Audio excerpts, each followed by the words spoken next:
Fantastic. Well, welcome everybody to the 8th seminar of the second phase of the International PhD in Progress weekly seminar series, which is organised by the Global South Network. I'm sure many of you will have been before. I certainly have, and learned a great deal. Before we kick off, I'd like to extend our collective thanks to the fantastic organiser of this seminar series, Dr. Nauman Rayat, lecturer in law at the Leicester Law School, who is also convener and the creator and also the extraordinary engine behind the Global South Network. And I think we can credit so many discussions and collaborations to this network already, and I look forward to many more as we go forward. So we have a fantastic panel today, and it's my honour to introduce them. Just briefly, I'm Diane Levine. I work in the School of Criminology at the University of Leicester. My research interests lie largely within children and young people, child protection, in a digital world, but also predominantly in Global South settings. And I'll be chairing the session today. I'm joined by our discussant, Dr. Vikram Visana, lecturer in political philosophy, School of Politics and International Relations at the University of Leicester. His research to date has focused on Indian liberalism. His first book, Uncivil Liberalism, Labour, Capital and Commercial Society in Dababhai Naoroji's Political Thought. I really hope I pronounced that correctly. I practiced it, Vikram. You'll have to correct me if not. It's close enough. One of the better ones I've heard, to be honest. Exploring the contribution of Indian liberalism to global ideas of sociality and political economy. Dr. Vikram's second book-length project has turned to political emotion and republicanism in the political theory of the Global South, with a particular focus on humiliation as a form of political domination. We should probably have a chat at some stage because there's been quite a lot written on this humiliation, obviously as a form of punishment. So it'd be great to kind of talk about that a little bit more in the future. Our peer commentator for today's session is also a University of Leicester colleague. Kasandra Silcott is in her first year of her PhD at the Leicester Law School. And finally, our fabulous speaker today is Charlee Lewis. Charlee is in the final year of her PhD at the Leicester Law School, and her PhD is in international human rights law. And the focus of her project, which she'll be presenting today, is femicide in Jamaica, past, present, and future. So the way the session is going to work today is that Charlee will have 25 minutes for the presentation, and this will be followed by 5 minutes for comments and questions from the discussant and the peer commentator, and then 15 minutes of questions and hopefully some answers from attendees at the event. So I'm going to hand over to you now, Charlee. When you've done 23 minutes, I will just flag to you so that you're aware of that. So if you hear me interrupting briefly, that is the reason. But yes, we look forward to the rest of your talk. Thank you. Thank you for that introduction. I'm just going to reintroduce myself again. My name's Charlee Lewis. I'm in my final year of my PhD project. Exciting times. So my focus, or my full research title, is Conceptualizing Femicide Through a Decolonial Feminism Lens, and exploration of the application of human rights laws prohibiting femicide in Jamaica. But for the purpose of today, I'm just going to summarize it to femicide in Jamaica, past, present, and future, because as you can imagine, it's quite a in-depth, long topic, and I just want to summarize and make main points, should we say. So just a brief introduction about Jamaica in case, or for those who aren't familiar with it. It's a country in the Caribbean. It's got about 2.2 million people, and around 90% of the population is Afro-Caribbean or Afro-Jamaican descent, and then the rest are mixed and so on. Norman? Can I have the next slide, please? The main research question for my project is, are international and regional women's human rights law effective in preventing femicide in Jamaica? And I've got two sub-questions as well that I've looked at in terms of the project. So the project will seek to evaluate the effectiveness of women's human rights treaties in practice by examining how the Jamaican government has implemented international and regional women's human rights instruments. Also, the project seeks to understand the barriers preventing the implementation of international and regional women's human rights instruments in Jamaica. And it will also look at how these instruments can be effectively implemented without, say, becoming a tool of cultural imperialism. I'll get into this in a moment. Again, Norman, next slide, please. So the term femicide was coined in the 70s by Diana Russell, who's a feminist scholar, and she coined the term femicide just so women can give a name to their occurrences. She defined femicide at that time as the killing of women because they're women, understandably.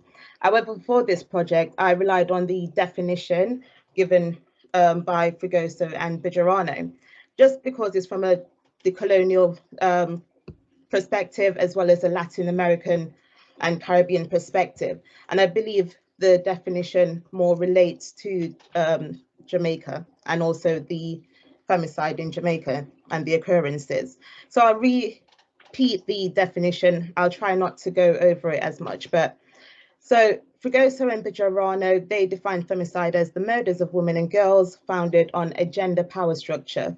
Femicide is gender-based violence that is both public and private, implicating both the state directly or indirectly and individual perpetrators, private or state actors. It thus encompasses systematic, widespread and everyday interpersonal violence. Femicide is systemic violence rooted in social, cultural inequalities. So in this term, the focus isn't just on the gender dynamic, but the cruelties of racism and the cruelties that kind of society borrows from Western ideologies and so on. Thank you. Next one, please, Norman.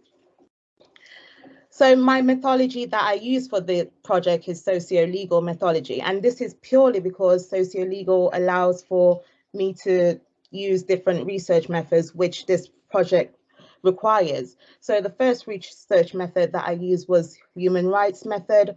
And this is because Jamaica is a party to two fundamental women's human rights convention, namely the Convention on the Elimination of Discrimination Against Women, CEDAW, and the Inter-American Convention, Prevention, Punishment, and Eradication of Violence Against Women, Bellum de Para, or BDP.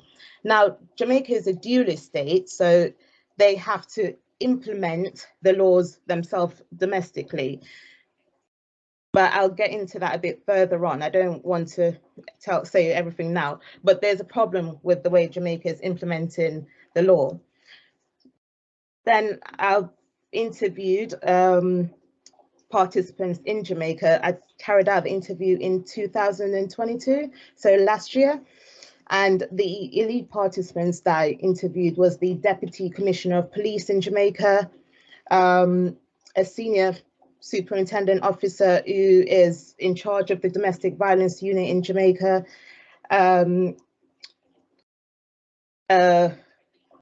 gender bureau officer, and as well as NGOs. And I interviewed the presidents and directors of NGOs in Jamaica in order to find out their views on gender-based violence, violence against women, femicide, through their ethnographical lens, basically, so I can understand the Jamaican societal views more.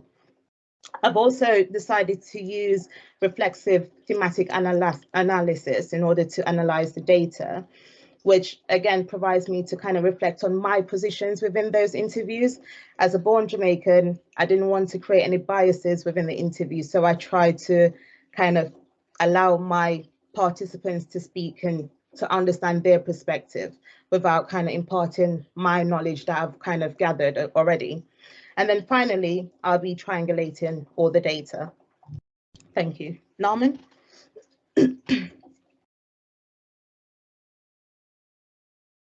So again, just to reiterate what Francois Burgess has said, and she's a decolonial feminist scholar.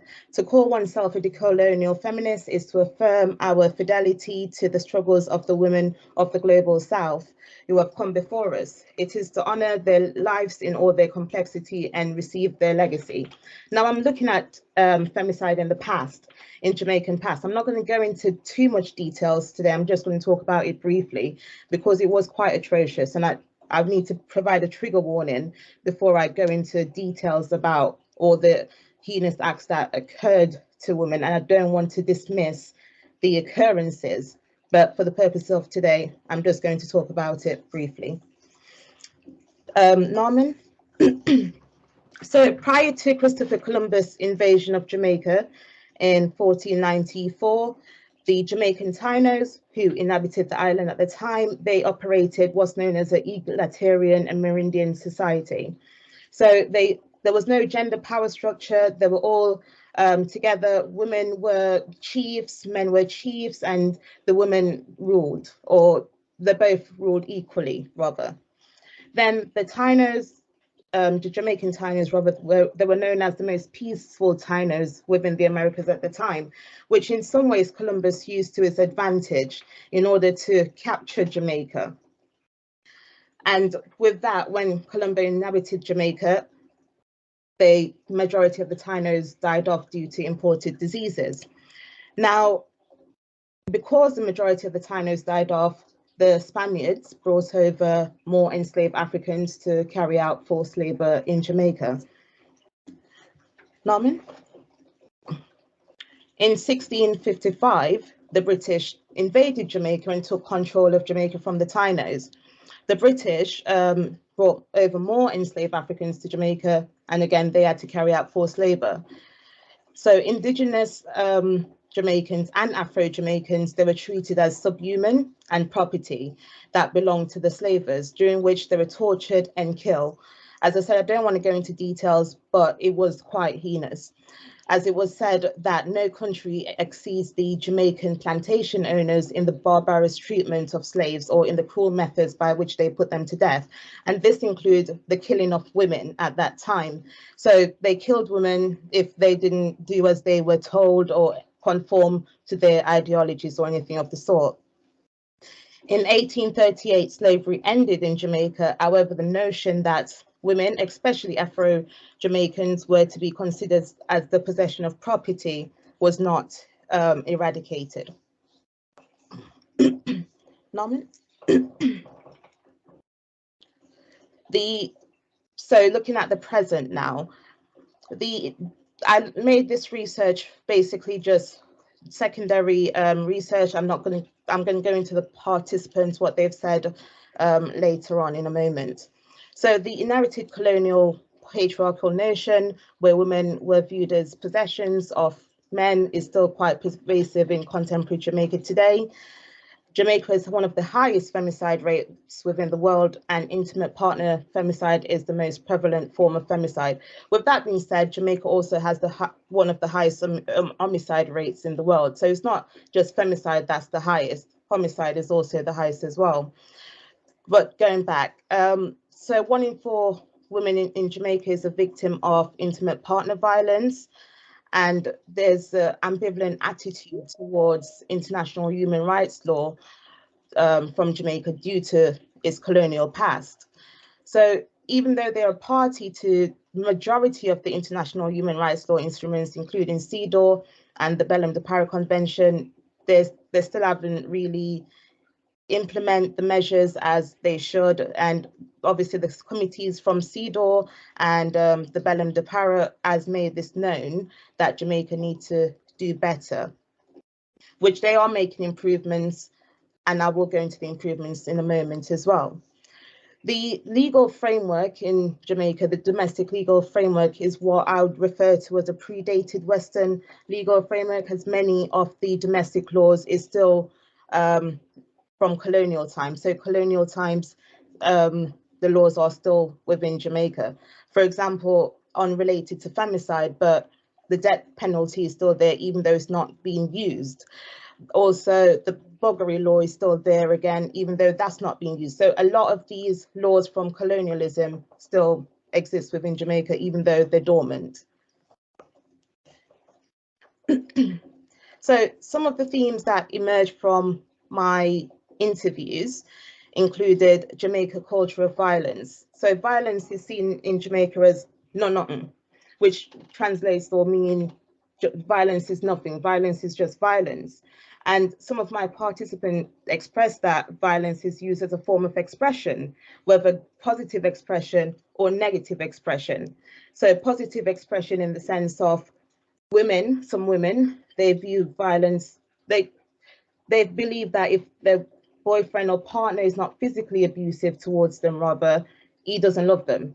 So they want him to physically abuse them to show that he loves them. Also negative in the sense of violence is used to control other men. So again, there's this male and female dichotomy where violence is positive for women in terms of domestic abuse, and violence is negative for men in terms of some men use violence to control other men. Moving on. So as well as there's a culture of silence. So if there's neighbors witnessing intimate partner violence, they won't say anything because violence is man and woman private business. Now, this isn't just with neighbors, this is also with the police officers. So police officers will tell the victims to go home. For example, I had a participant who told me that a police officer told one of her clients to go back home and have sex with her boyfriend, and just put the fact that she just got beaten behind her. Basically, she said, if the man's having sex with you, he's not going to have time to beat you. This was what was said to her by the police officer. Then there's Jamaica's gang culture. So there's this Don-led communities where the Don have complete say over the community. So if, for example, if he sees a woman and he desires that woman, she cannot refuse him. If she does, he'll probably get someone to beat her, or he'll probably get someone to kill her, depending on how serious the violation is towards him. Then there's harmful entrenched societal norms, and women are viewed as the possession of men, and the man must be in charge of the household. If he's not in charge of the household, he's going to be considered either as a sissy or what's called a mama man in Jamaica, which is if a man adopts effeminate role, that's what he'll be considered as. So he must be dominant, he must be at the top of the household somewhat. Thank you. This is a direct quote from one of my participants, a senior social worker for the NGO ROC. So she said, aspects of the Jamaican culture are greatly aligned with patriarchy, and many men are misogynistic in nature. She also expanded on this and said that she believes that the patriarchy system in Jamaica is somewhat of an oxymoron, because many men in Jamaica are into having children with multiple women, and they're into having multiple children. So she don't understand how that patriarchy comes into place when they're into having multiple women at the same time. Next one, Norman. Sorry, I've gone over this, but as I said, men are referred to, yeah, that's fine. Men are referred to as either sissy or mama man if he's not in control of the household. So again, that's just a man in an effeminate role. He needs to be dominant, he needs to be in charge, he needs to control his woman, he needs to control his children, he needs to control everything, basically. And women are viewed as sex objects in Jamaica, some women are. So again, one of my participants told me about this video that she saw of this Rasta man in Jamaica threatening to kill his partner if she ever denied him sex, as he believed her vagina is a gift to him from God. So basically, if the woman doesn't give him sex, he's going to kill her. This video actually still exists on YouTube today. I've watched it myself. It's quite graphic.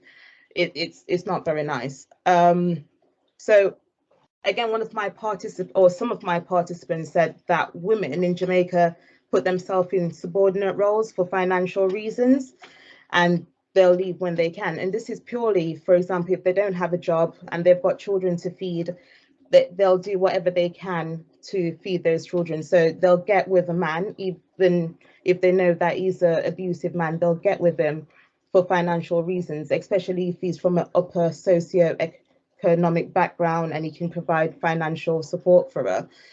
She'll put up with the beatings from him as long as he's kind of giving her money. But once she's got enough money and she's in a better financial situation, whether that's to get a job or whatever, she will then leave when she can. The downside of this is because she's placed herself in a subordinate role, and this also applies for some other women who try to leave relationships in Jamaica, because they're in these subordinate roles, when they try to leave, the man will kill them because he considers them to be his possession. So, this is the future aspect. And this is probably where I've got a bit of a nib that I need to kind of address a bit more, to be honest.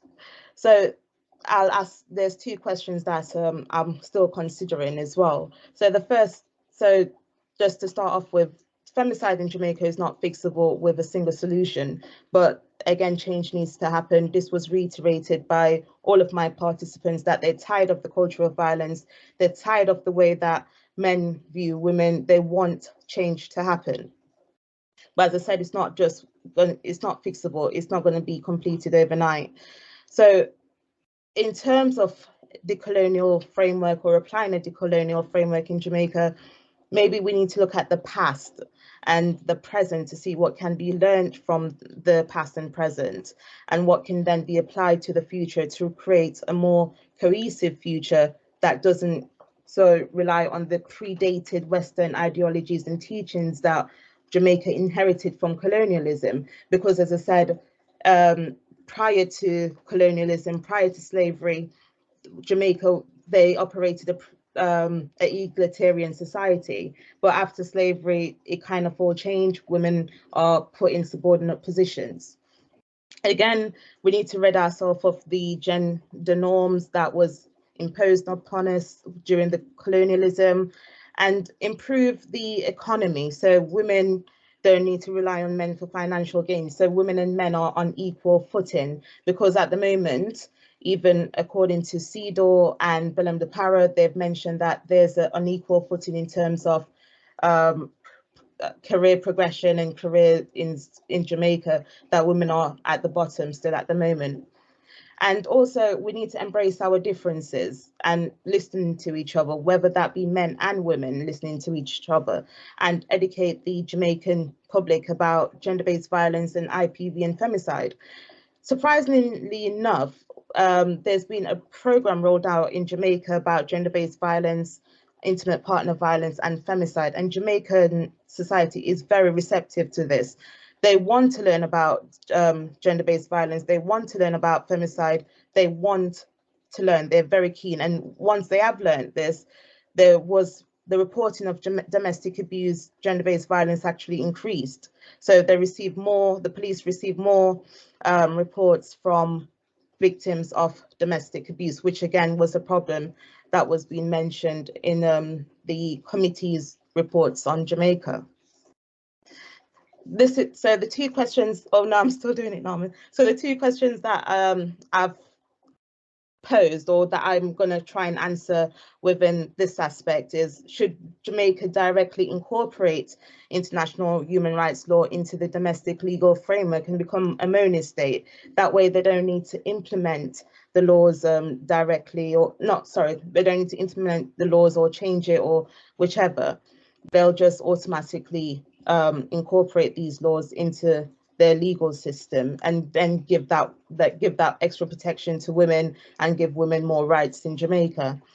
Or should Jamaica create its own human rights laws for women instead of relying on CEDAW and Belem de Para, for example, as that's not going very positive. So if they create their laws for human rights, it will kind of give them the opportunity to further free themselves from Eurocentrism. Yeah. How long do I have left? You're just about to come up onto the 23 minutes, so you're all right to carry on. I'll Okay. stop you when I'll shout 23 when you get to 23 minutes. Go for it. That's fine. So just to close off with, as one of the great Jamaican heroes, Marcus Garvey said, which was later echoed by the late Jamaican reggae singer, emancipate ourselves from mental slavery, none but ourselves can free our mind. And applying this to my research, Jamaica, the participants, again, most of them reiterated that Jamaica is still colonialized. There's neocolonialism still in place. We need to eradicate that. We need to free ourselves from this, because with that colonial mindset, it's still clearly affecting how Jamaican society operates. The participants also mentioned Singapore, so they want Jamaica to incorporate a system similar to Singapore, where it is quite equal, so to speak. Also, they mentioned becoming a republic like Barbados. They desire for this freedom. So again, maybe we need to break free from these colonial bondages that still hold us today and free ourselves from mental slavery, basically. Thank you for listening. Thank you. That's fab. Wow. Okay, you've covered an awful lot of ground there. I'm going to invite. Cassandra's already got her hand up. So, Vikram, would you be all right if Cassandra goes first? Is that okay? Yeah. Fantastic. That was an accident, but I don't mind going first. I was trying to clap. Thank you. I think we can all clap. That was fantastic. I mean, yeah, I'll go first. Initial thoughts. I'm loving how you came from the decolonial perspective. And if I'm looking down, it's because I'm looking at my notes. I love how you came from the perspective of looking at a definition that's actually in line with the region, because then it caters for the cultural differences in a just generic definition. So that was a great spin. Socio-legal methodology works because you're looking at society with the law. I wanted to know how you accounted for your reflective analysis, knowing that you might have some preconceptions and some biases already. So I'd be interested to hear how you implemented that through your reflective analysis. Thank you very much for the trigger warning. There is a comment in the chat as well about making it clear about the language, but I think the trigger warning was enough for me at the time. Are you solely focusing on the intimate partner violence aspect of femicide? And did you look at any other femicide actions that are classed as femicide when you did that?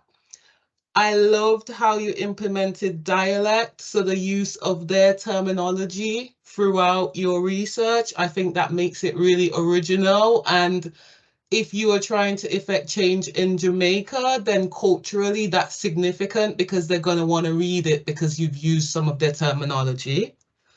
And then I think I wanted to know if you accounted for the social aspects of the behavior that leads to intimate violence, because yeah, it's a part of colonial mentality, but also it's developed behavior as well in terms of the culture. And then I wanted to say, have you considered expanding this to other Caribbean countries? Because as somebody with dual Caribbean heritage, Montserratian and Dominican, I can't put all the categories to Montserrat, but definitely everything is the same for Dominica.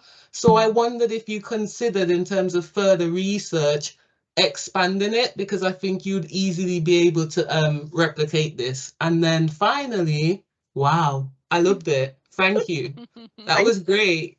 Thank you very much. Fantastic. Thank you, Kasandra. So there were 4 questions that I spotted there, Charlie. Shall I kind of just unpick them and say them again, just for the sake of the recording, and you can respond to them? Is that okay, Kasandra? Yeah. If I misunderstood what your question was, please just interrupt me and say, no, you've got that completely wrong, and I'll be fine.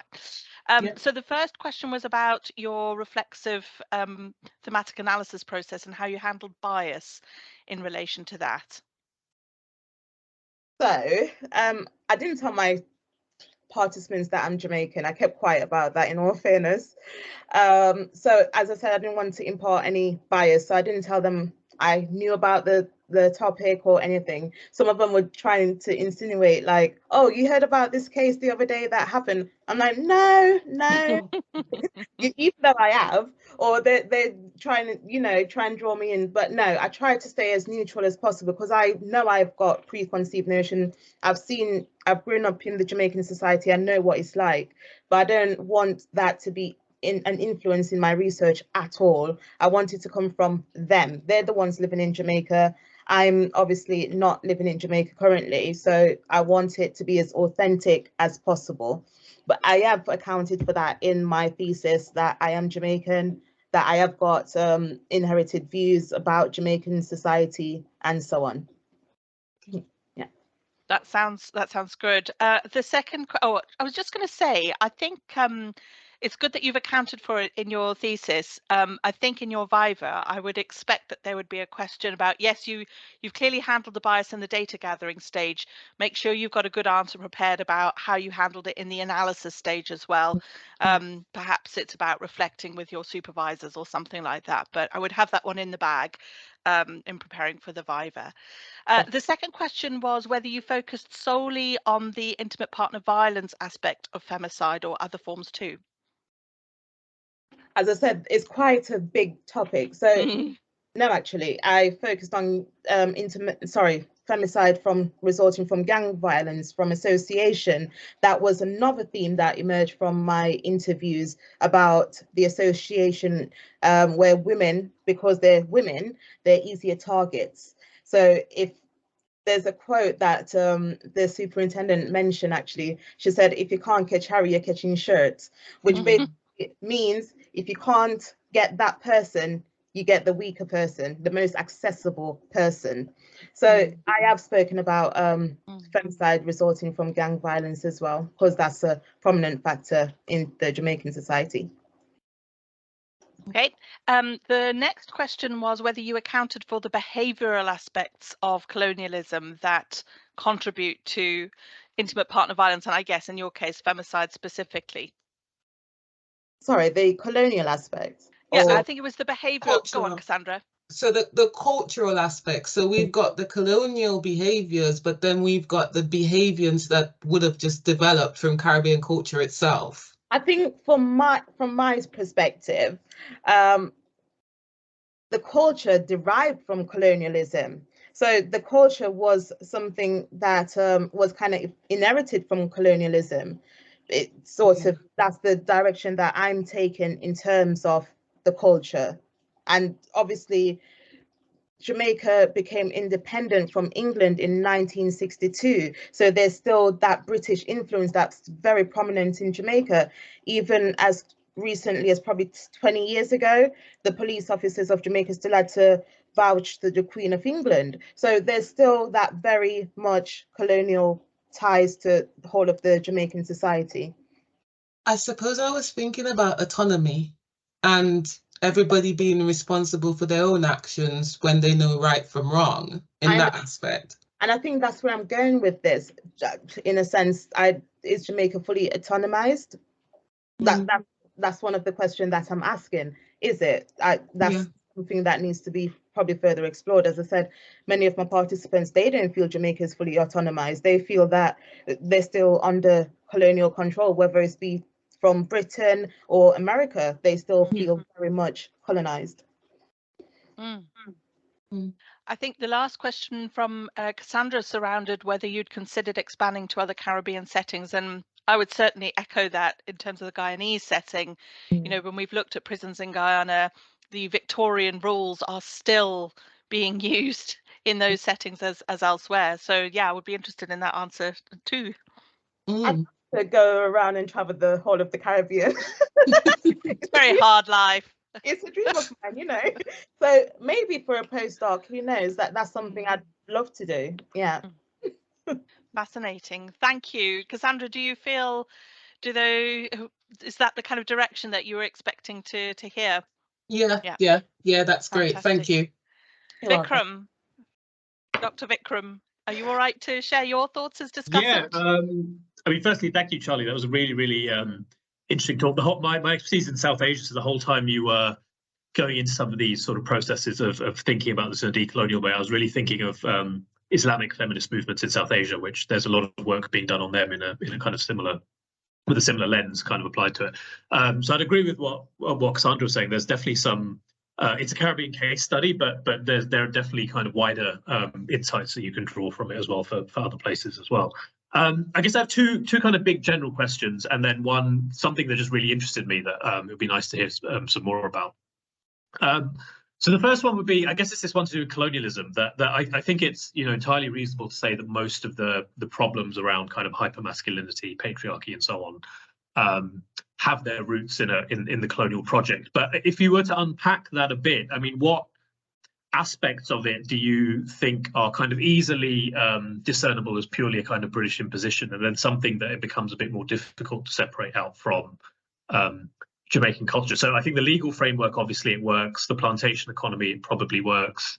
But what about things like religions? I mean, one of the problems with kind of ideas of masculinity in India, certainly amongst Hindu reformist organizations that are kind of trying to ape Christianity because they're convinced that this is what it means to be kind of, you know, modern and British and so on. Eventually it ends up becoming something they own, right? So it's not always a kind of Western church figure that's forcing them to do something. They're doing their own thing with it. And where do you draw the line between what's still kind of colonialism and needs to be kind of intellectually decolonized, and what is actually a kind of intrinsic part of Jamaican society now? And maybe that's a bigger debate about, you know, does the authenticity, inauthenticity kind of argument run up against some, you know, rocks at some point? The other thing is to do with the kind of the decolonial critique works, but then a lot of places where you're then trying to come up with an alternative way of understanding your society, that there's often quite established traditions to draw on. So with the Islamic feminism case, there's feminist movements of you know, very faithful Muslim women who are nonetheless reinterpreting the Quran, reinterpreting the Hadith in a tradition that has a very kind of very, very worked up legal philosophy and legal theory. What is it in Jamaica that people are drawing on? Is it kind of folk beliefs? Is it myth? Is it literature? Is it, again, going back to Christianity and that kind of thing? And then the third thing was just something that really interested me, and I was just wondering whether you could say a little bit more about it, was that, and I think I heard you right, where you said some women thought that if men weren't being violent against them, that they didn't love them, which just kind of made me go, I don't fully understand how that works. Is that something that you think is specific to patriarchy and in Jamaica, or is it something that's sort of more broadly attached to patriarchal relations in an intimate situation? My good to answer your questions.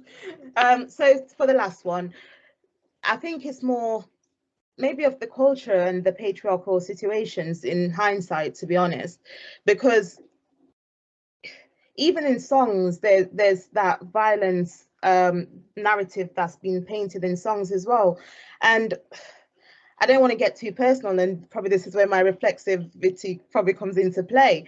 But I remember, like, I grew up in a very rural community in Jamaica, and I remember seeing, as a little girl, seeing this man hitting his partner, and she loved it in a weird way. She'd go around and be like, oh yeah, he beat me today, you know, that kind of sense. So it's probably that patriarchal, my man is powerful kind of play. He's powerful, he can control me, he's dominant. It's more that hyper masculinity. Yeah.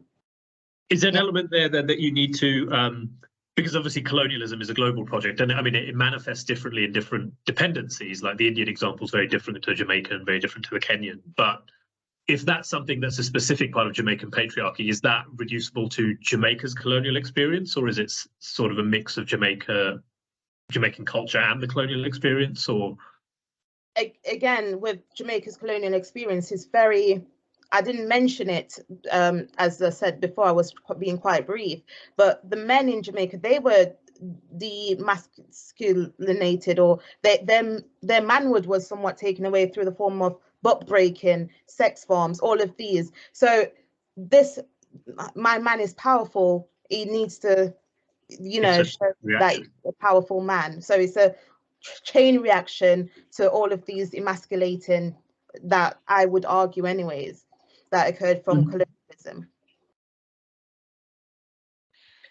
Can I ask a sneaky quick question before I deal with many of the fascinating questions in the chat? And my sneaky quick question is about this issue of decolonial, because obviously it's become quite contested in the last couple of years. You know, is it ever really possible? Obviously, I think the death of Bell Hooks kind of uncovered all sorts of issues that perhaps had been slightly dormant before. How have you approached that issue and the contested nature of decolonialism in your thesis? I'll be honest with you, I probably haven't. I've just gone tunnel vision. Well, if you had, I would have said like Nobel's Peace Prize in the post to you, but you know, I haven't. I'm pure Bell Hooks. She still lives on in my mind, so you know. Yeah. Fair enough. I think you probably again might want to consider prepping for questions in the Viva on that one. Right, so we have had some fantastic questions. If that's okay, Vikram, are you all right for me to kind of bring in some of the questions from the chat? The first question asks, did you consider any benchmarks or any other country that could provide any lessons for the Jamaican experience? So has anybody cracked this? Singapore. And my participants, they reiterated it as well, because Singapore was initially colonized. So they were kind of comparing Jamaica to Singapore, how Jamaica could learn from Singapore and how to deal with this notion of colonialism and the inherited stance from there. So that's really interesting, because my understanding of the Singaporean system is that it's quite punitive. And I think, again, thinking just back to my own understanding of the Guyanese context, that sense of punitive of quite drastic punishment would actually be quite welcomed as a result of colonialism, one might argue. Do you think that that kind of quite harsh punitive example is what's attractive in the Jamaican setting as well? Definitely. So, as I said, the death penalty still exists in Jamaica, and you'll find that most of the people are still asking for it to still be, you know, used in some of these cases. So definitely. And, sorry, I just remembered Vikram asked a question about religion, and I don't know if I can't remember the exact question, Vikram, but forgive me if you can repeat. It was just, where does, when you're talking about decolonization, where does kind of, when it's that kind of cultural element, and where does it begin and end? So this is also a fun fact about Jamaica. They've got the most churches per square mile. So they're very, very religious in terms of Christianity is still prevalent. As I said, I'm from a small rural community in Jamaica, and there's about 4 or 5 churches along the strip. So they're very religious. Again, this notion of patriarchy may be something that developed from Christianity. And I have spoken about this as well in my research. That sounds like one of the questions a little bit further on talks about the importance of potential importance of intersectionality in understanding this kind of setting. Is that a framework that you've brought to the dissertation at all? Intersectionality. I have looked at it, and I have kind of spoken about it as well. But in all honesty, it's because I've focused on the colonial feminism, so that's the direction I kind of adopted. However, maybe we could say that decolonialism kind of encompasses or allows for that intersectional analysis as well. Also something for the postdoc project, secondary analysis of your original data would be quite, from that perspective, would be good. We have a question, or it's more a suggestion really, to try to tackle any kind of future solutions focused work from multi-level perspectives. So traditional level, the national level, and then the international level, and providing some kind of linkage between those. Do you feel that your study kind of starts to come to some of those multi-system, multi-level perspectives, or were you more interested in the kind of the individual experience? No, definitely. So I think my studies does kind of come from different perspective, hence why I've spoken about the victim. Well, you wouldn't have known, sorry, but I've spoken about the victim as first, and what can happen to kind of help the victim. And I go on to the community, the neighbours, what they can do as well in terms of IPV prevention and so on. And I spoke about the police, and also I've led on to the government. So I have kind of gone from different levels. I think the person who asked that question has raised a hand. Is that right? Is it Gifty? Sorry, my eyesight is not what it should be. Yes, it's Gifty. Hello, hello. Hi. Charlie, is that your name? Yes. Yes, Charlie, well done. I mean, I was impressed given the time, and you are an inspiration. I'm going to draw, from you. That was a nice one. So just a quick addition to what I posted. With the issue of the women being subjected to beatings and being prideful about it, I think it cuts across the West African sub-region as well. And it's not much as the Bible expects women to be submissive. I think it's more of a cultural issue, because we have particular tribes in Ghana, for instance, the Krobos, and other tribes in the northern part of Ghana. They wouldn't mind showing off the beatings, around their bodies when they go to the market. And they will say it in the local language that, oh, he beat me, and maybe I could have done better and all that. But the women advocates are trying to debunk these ideas, that these are, something that we shouldn't be proud of. And so it has, I think it has psychological, issue as well. Because a normal human being, you shouldn't be happy that somebody has beaten you, giving you marks. And why would you? And especially when it's not everybody who feels the same way, which means there's an issue somewhere. So I don't know how you are going to tackle it, but I think just the religion aspect will not be enough, and the colonial aspect will also not be enough. Because if you've heard of Yasantwa in the Ghanaian history, we have women before the colonial times, very strong, and they wouldn't want anybody to inflict pain on them. So I don't think it should be a cultural issue. Let's see how we can digest it further. Thank you. Thank you, Gifty. That was really compelling. Actually, Kasandra, you had some thoughts. Yeah, I don't know if you guys seen me rushing over to the bookshelf. I went to pick up a book that I picked up a couple of years ago, The Making of a Slave, which actually outlines how to break the process of breaking an African woman. And literally what you were explaining made me go for that book, because it's kind of like the process. So I don't know if you want to have a look at that to see if the processes line up, because then that's another reinforcing for what you're saying from the adopting of the colonial habits per se. Thank you, Kasandra. We had a great question from Rona. Actually, it's nice to have someone a bit more, because obviously I'm coming from quite a social science perspective. But so Rona's question is what you consider to be your human rights methods or method. Oops. That is a tricky one, isn't it, really? Yeah. I think I'd need a bit more expansion on that. Rona, are you able to or willing to kind of expand a little on the question? Yes, it was just that in, oh, sorry, the camera's off, sorry, okay. It was just that in the slide you had with the methods, you said human rights methods, so I was just curious, and then you just listed what the conventions were, but I was just curious as to what is meant, or what you meant or understood by a human rights method, because I'm also often asked about what are human rights research methods, so that's why I was just interested in what you were meaning. That's fine. I'll try and answer it the best I can from what my understanding of it as well. Yeah, that's what I was just interested in, yes. So you just look at the human rights law that's in place. So for this project, I'm looking at the human rights law that's in place in Jamaica, which is the CEDAW and the Belém de Para, and also what the committees have said about Jamaica and so on. So I'm looking at it in that perspective. And okay.